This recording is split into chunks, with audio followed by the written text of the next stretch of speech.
all, we start prepping to answer your question, UP. Great segue. What I want you to do, very simple. No questions asked.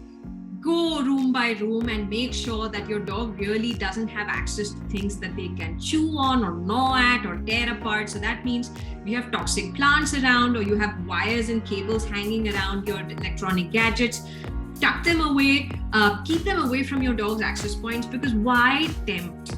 Why would you even want them to even consider this idea of chewing up a wire or a cable, right? Make sure that you have identified where you're going to leave your dog.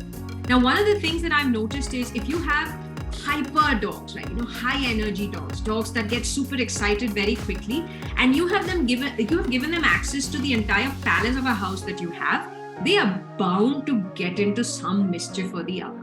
All right. So when we are not sure of our dog's energy levels, or we're not sure of how they're going to be when left alone, I generally say give them a safe space to stay in. So it could be a pen, a crate if it's for a very short period of time. You could also leave them in a part of the section of the house where you barricade them from entering other bedrooms or other rooms of the house. You could also leave them in like a separate room perhaps, but you have to make sure that you create a safe space for them. And the question is, what do you mean by a safe place? My house is safe. I mean, I'm not sitting in some missile strike zone or something. Absolutely fine for my dog to be left alone at home. What I mean by that is this is a place where your dog has to be comfortable being alone. That means it's a place where you've normally fed your dog. It's a place where you've played a lot with your dog. It's a place where you have offered some brand new toys or some delicious treats or bones to your dog, right? When you have heard about crate training or pen training, this is what we tell parents. That pen or crate has to turn into a very happy place for them. It's where the most special treats are rewarded, the best toys are given to them in that place. So for you, when you begin to leave your dogs alone, you have to identify, where am I going to leave my dog? Now, I'll give you an example. I have many dogs at home.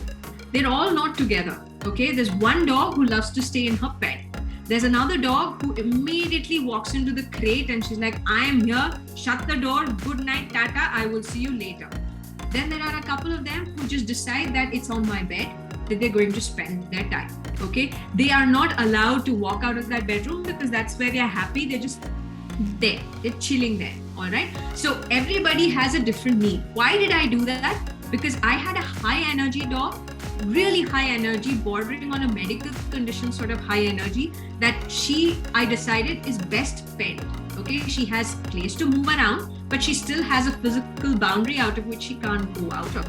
But that was the place where I gave her bones and I played a lot with her and I fed her there, made it the safest, happiest place for her. So that is where she continues to stay and spend her time when I'm gone. But this doesn't happen on the fly. You've got to work on it, right? When you're talking about separation anxiety, we will cover these topics about how do you get your dog comfortable in a happy place, but identify what that place is.